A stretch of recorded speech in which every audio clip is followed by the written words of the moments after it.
Daryl दा Costa ह्या दोनापावलाच्या रहिवाशान www.askpedru.com ही website तयार केला.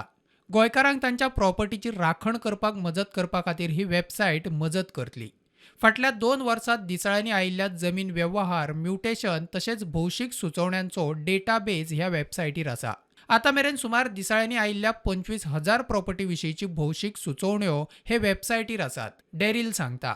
I moved to Goa 8 years ago in search of sunshine and to sort out my ancestral property. One of my grandfather's properties was stolen, and I'd stumbled upon a huge land grabber in my mother's ancestral village of Arpura. So after investigating this land grabber, I found out that the various methods he used to commit land grabs. And I also realized that real estate notices form part of this land grab life cycle.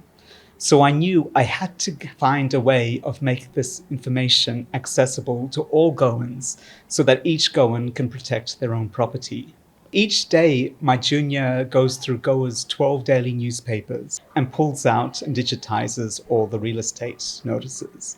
So that's the mutation notices, the public property purchase notices, the caution notices, the partition, resurvey, demarcation notices, the succession and inventory notices, and the change of name notices. In the future, we'd like to link to government information so we can provide that information as well. So we've been running for the past 2 years and we've pulled out 25,000 notices. And therefore, we've created like a huge database by which people can go back and historically search on a village and survey number and see what legal transactions have been done. Pedro is named after a retired government engineer in Arpura.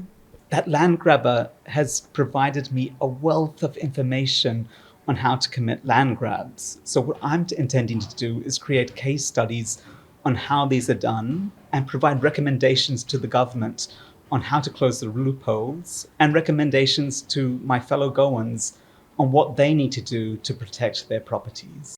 प्रुडंटा खातीर चेतन गावस.